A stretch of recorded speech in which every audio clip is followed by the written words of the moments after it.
Paz do Senhor, uma alegria estar com você mais uma vez, poder participar desse momento que você vai estudar a Palavra de Deus, você que vai se preparar para dar aula na escola dominical, você que é aluno, que também quer aumentar um pouquinho mais o seu conhecimento, gosta de ouvir comentários da lição da escola bíblica dominical, eu louvo a Deus pela sua vida. Hoje eu vou fazer o comentário da lição de número 7 da Revista dos Adultos, do dia 13 de novembro de 2016. O título da lição é José, fé em meio às injustiças. José, fé em meio às injustiças.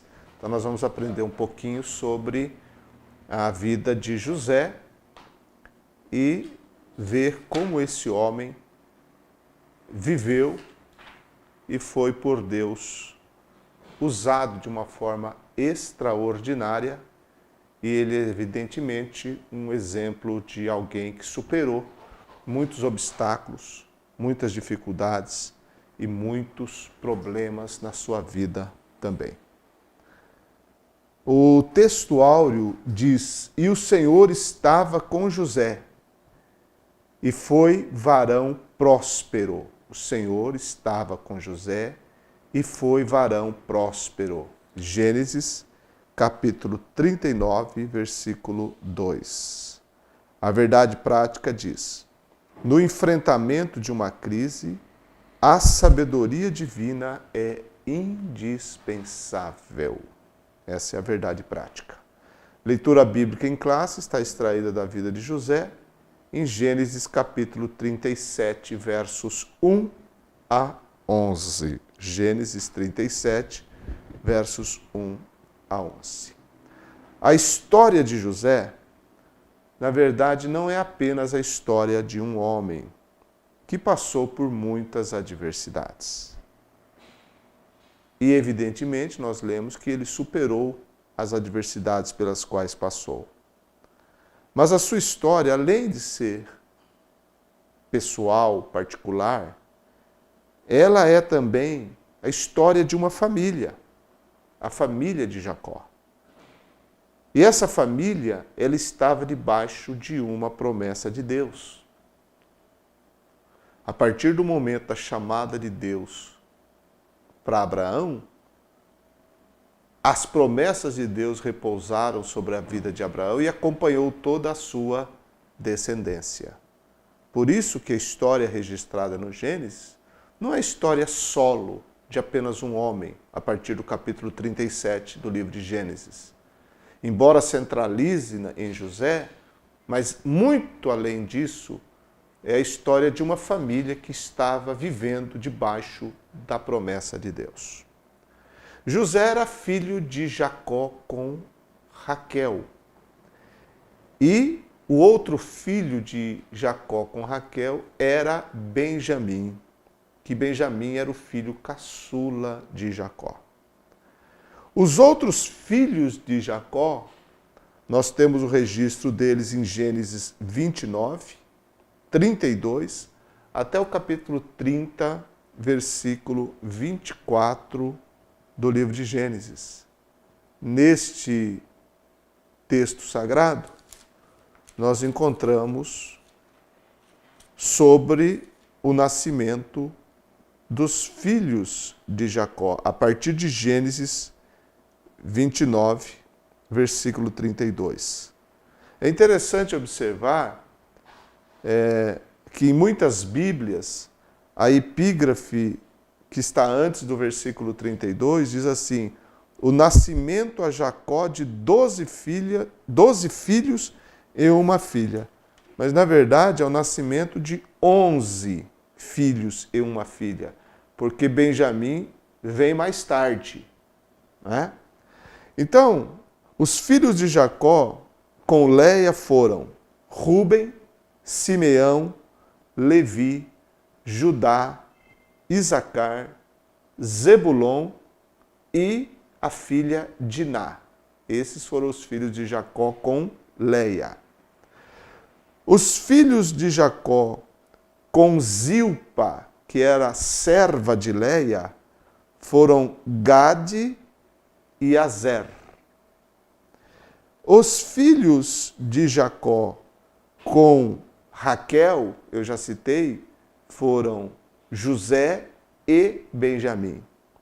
E os filhos de Jacó com Bilá, ou Bilá, serva de Raquel, foram Dan e Naftali.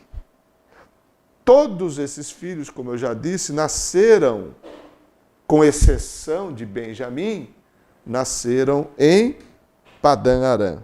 Todos esses filhos de Jacó, com exceção de Benjamim, nasceram em Padã Arã. Benjamim, ele já nasceu num lugar próximo a Efrata, Belém. José, ele foi o 11º filho de Jacó. 11º. Em Gênesis, capítulo 32,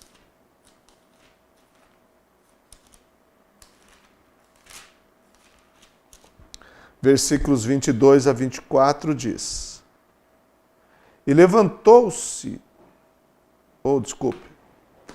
Gênesis 30, 22 a 24. E lembrou-se Deus de Raquel, e Deus a ouviu, e abriu a sua madre. E ela concebeu e teve um filho, e disse: Tirou-me Deus a minha vergonha.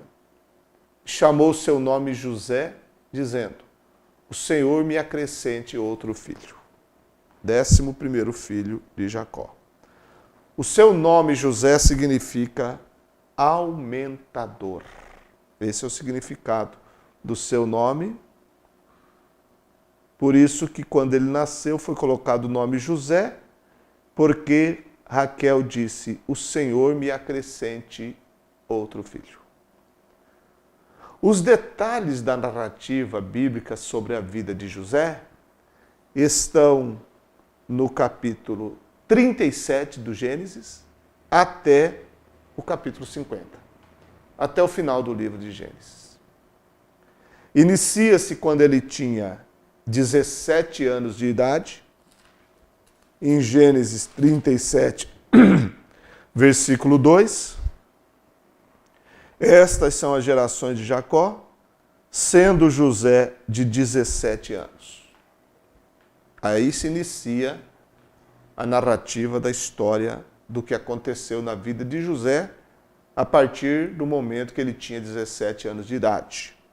E termina com sua morte aos 110 anos, conforme Gênesis capítulo 50 e o verso 26, que diz: E morreu José da idade de 110 anos, e o embalsamaram e o puseram num caixão no Egito. Então o livro de Gênesis termina com a morte de José. Além do livro de Gênesis, nós temos referências a José, por exemplo, em Êxodo capítulo 1, verso 5, Êxodo também capítulo 1, versos 6, versos 8, e em Êxodo 13, 19, nós lemos o seguinte: Moisés levou consigo os ossos de José, porquanto havia este solenemente ajuramentado os filhos de Israel, dizendo: Certamente Deus vos visitará, e vós haveis de levar daqui convosco os meus ossos. Então, quando o povo de Israel saiu do Egito, Moisés fez questão de levar os ossos de José dali. Porque lá em Gênesis 50, versículo 25, José fez exatamente isso. Diz lá que ele fez jurar os filhos de Israel, dizendo: Certamente vos visitará Deus e fareis transportar os meus ossos daqui. Isso lá em Gênesis. E depois de anos, décadas, muitas e muitas décadas, quando Moisés está sendo usado por Deus para tirar o povo da terra do Egito, ele então cumpre esse desejo de José de seus ossos serem retirados dali. E José profetizou: certamente Deus vos visitará. E Deus visitou mesmo, e os ossos dele saíram do Egito. Nós temos também em Números capítulo 1, sobre a descendência de José, a partir de Manassés e Efraim. E outros textos também onde se encontra a sua descendência, encontramos isso em outros textos da Bíblia. Além dos textos no Pentateuco, nós temos referências a José nos Salmos, por exemplo, o Salmo 77, o Salmo 78, o Salmo 80. Temos referência a José em Ezequiel e também em profetas menores como Amós, Obadias e Zacarias. A história de sua vida narrada no Gênesis é uma das mais belas e tocantes histórias de todas as Escrituras. Eu, particularmente, muitas vezes chorei ao ler a história de José. Muito emocionante, muito tocante a história da vida de José. A nossa lição da escola dominical, ela enfatiza alguns aspectos da vida de José. Por exemplo, o relacionamento dele com seu pai. Diz que Jacó o amava mais do que todos os seus irmãos. Está na leitura bíblica em classe, em Gênesis 37, versículo 4. O versículo 3 diz que ele fez para José uma túnica de várias cores. Então, o relacionamento de Jacó com José era um relacionamento muito próximo e de predileção. Diz o texto que Jacó o amava mais do que todos os seus irmãos. Nós sabemos que isso é um problema. Quando o pai ou a mãe tem predileção por um filho em detrimento de outro, isso vai gerar problema. E gerou na família de Jacó. Porque por causa dos irmãos verem isso, eles aborreceram a José e não conseguiam falar com ele pacificamente, ou seja, eram brutos com José. Esse era o problema. Esse foi um problema dentro da família de Jacó, por causa dessa predileção. Devemos tomar cuidado. Você que é pai, você que é mãe e tem mais de um filho, cuidado para você não ter um como predileto, porque isso vai gerar problema nos outros. E, na verdade, vai gerar problema para toda a família. Também a lição enfatiza o relacionamento dele com seus irmãos. Eu já disse aqui que os irmãos não conseguiam falar com ele pacificamente, aborreciam a ele e, na verdade, tinham inveja dele também por causa dos sonhos que ele acabou tendo. E esses sonhos também enfatizados na lição. Os sonhos que José se via em situação ou em posição de eminência, uma posição de liderança dentro da sua família. Então, por causa disso, ele sofreu diversas situações. Por causa dessa predileção do pai, agravou-se por causa dos sonhos que ele teve, e as situações que ele enfrentou começam justamente em Dotã, ou na região próxima, quando ele é vendido por seus irmãos para os midianitas, aquela caravana de midianitas que ia para o Egito, todo mundo conhece essa história. E a lição fala também sobre isso, as situações que ele enfrentou de terríveis dificuldades, que começou justamente quando ele é vendido a esses midianitas pelos seus próprios irmãos, por sugestão de Judá. Depois, ele enfrenta uma terrível situação na casa de Potifar, isso já no Egito, para onde a caravana dos midianitas foi, e José é vendido ali para Potifar. E na casa de Potifar, ele enfrenta uma outra situação complicada, que é com o assédio da mulher de Potifar, e por ele recusar se relacionar intimamente com aquela mulher, ele foi lançado na prisão, e ali na prisão ele enfrenta uma outra situação também. Então José, ele desde cedo na vida, desde os 17 anos, ele começa a enfrentar situações muito complicadas na vida dele, situações que duram até os 30 anos de idade. Porque depois que ele sai da prisão, ele vai justamente viver numa posição de privilégio. Ascendeu ao palácio de Faraó e tornou-se o segundo homem do Egito, por causa da interpretação que ele deu aos sonhos de Faraó e a sugestão que deu ao Faraó também. Isso é uma história muito conhecida, a lição faz menção desses momentos na vida de José. Ao lermos sobre José, nós contemplamos algumas coisas muito importantes. Primeiro, nós contemplamos que sobre Deus. Nós vemos Deus na vida de José. O Deus que trabalha para a concretização dos seus planos. A gente vê isso claramente ao estudarmos a vida de José. Porque os sonhos que José teve não eram sonhos deles, sonhos dele. Eram, na verdade, revelações do plano de Deus. E exatamente aconteceu. José entendia isso. Talvez no início não, mas posteriormente ele compreendeu perfeitamente que Deus estava envolvido em todo aquele processo pelo qual ele passou. Em Gênesis 45, versículo 5,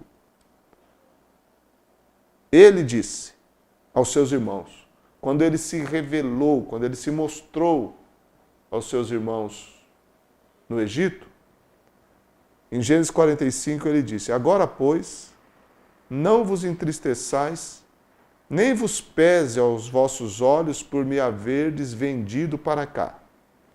Porque para a conservação da vida, Deus me enviou diante da vossa face. Deus me enviou diante da vossa face.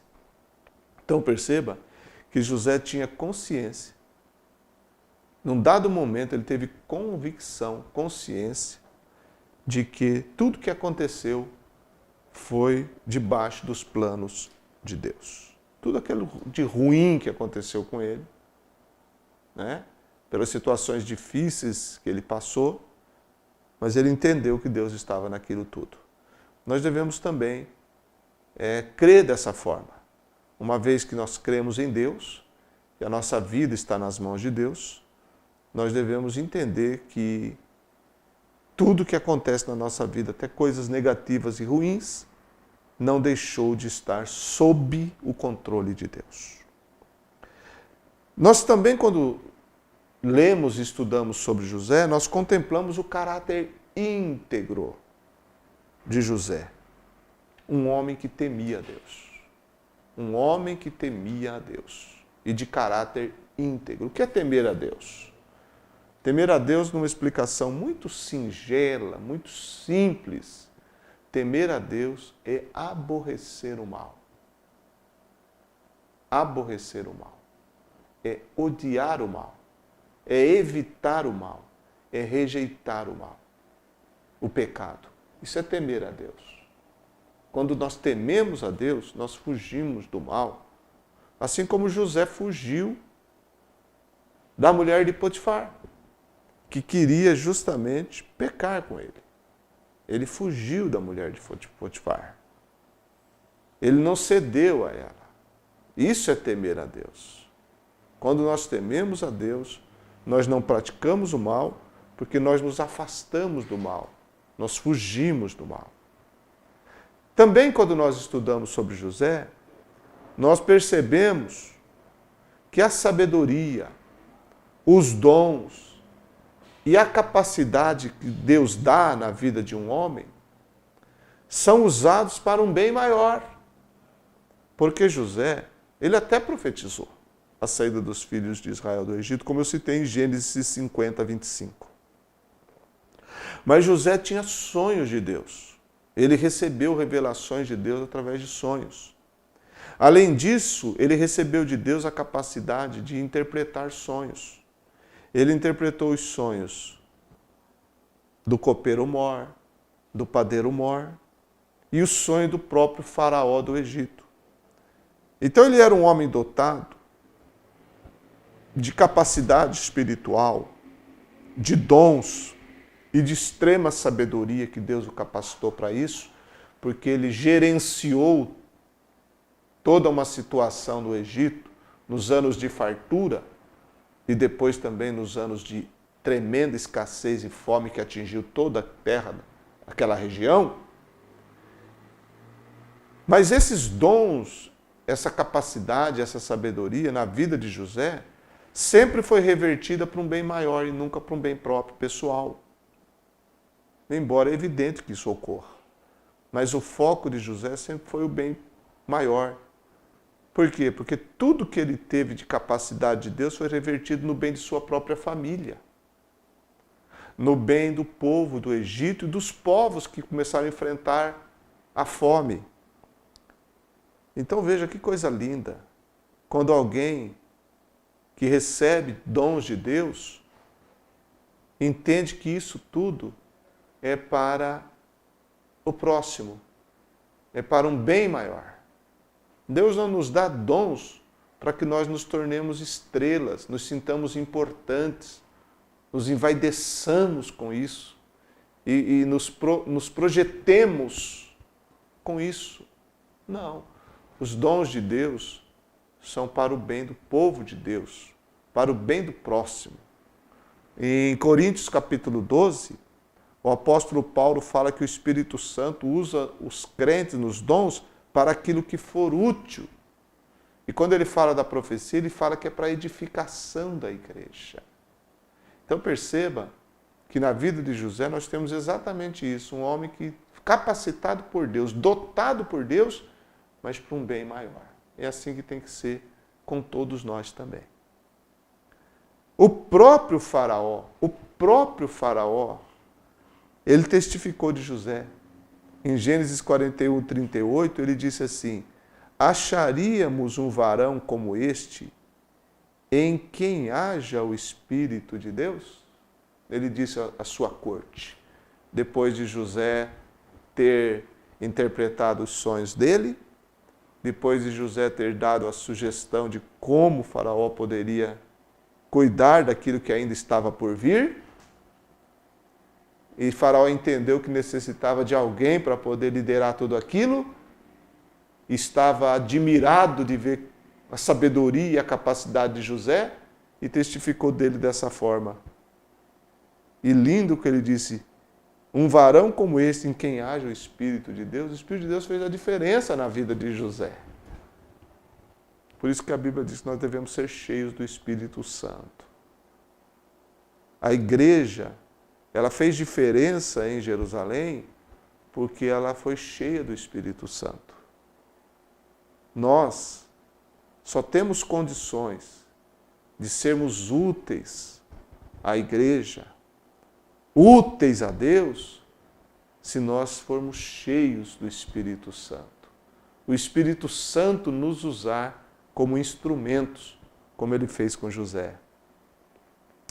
A lição no seu título, ela fala: José, fé em meio às injustiças. Ele foi injustiçado por seus irmãos, injustiçado pelo faraó, até injustiçado por um tempo pelo próprio copeiro mor, que se esqueceu dele, mas depois se lembrou, mas demorou 2 anos para se lembrar. Mas tudo Deus estava. Até nas injustiças pelas quais ele passou, ingratidões, Deus estava na vida daquele homem. Por isso que a Bíblia diz várias vezes, e Deus era com José, e Deus estava com José. Esse é o grande segredo, a presença de Deus. Então a fé de José em Deus marcou toda a sua vida, toda a vida dele, desde a sua infância e adolescência. A fé foi algo predominante, marcante na vida de José. E ela foi deixada como exemplo para nós também. José é um exemplo de fé. Em Hebreus 11, 22 está escrito: pela fé José, próximo da morte, fez menção da saída dos filhos de Israel e deu ordem acerca de seus ossos. Está lá em Hebreus 11, na famosa galeria dos heróis da fé, está lá entre eles José, que pela fé próximo da morte, ou seja, com 110 anos, uma vida toda de fé em Deus. Como eu disse, desde o capítulo 37 do Gênesis, quando ele tinha 17 anos, até o final do livro de Gênesis, que encerra com a morte dele, no capítulo 50, quando ele tinha 110 anos de idade. Toda uma vida marcada pela fé, pela obediência, pelo temor a Deus. E isso fez toda a diferença na vida daquele homem. E é isso que faz toda a diferença na vida de qualquer pessoa que serve a Deus. O temor, a fé em Deus. Que esse exemplo de José, no enfrentamento de situações difíceis, esteja conosco também. Mesmo quando nós não entendemos muitas situações pelas quais passemos. Mas vamos ter como ânimo, como testemunho, a vida desse homem que saiu de um simples nômade que era, como sua família era, tornou-se governador, líder no Egito, mas que entendia que o plano de Deus era muito maior do que a sua eminência no Egito. Ele sabia que o plano de Deus era uma descendência que herdaria uma terra. Por isso que no final, antes de morrer, ele disse: Deus vos visitará. O plano de Deus não era simplesmente a projeção de José como segundo homem no Egito, como governador do Egito. Não era o fim ali para José. José entendia que o plano de Deus ia mais além, era um projeto que começou quando Deus chamou Abraão para que a sua descendência herdasse a terra. E José entendia que ele fazia parte de um plano de Deus.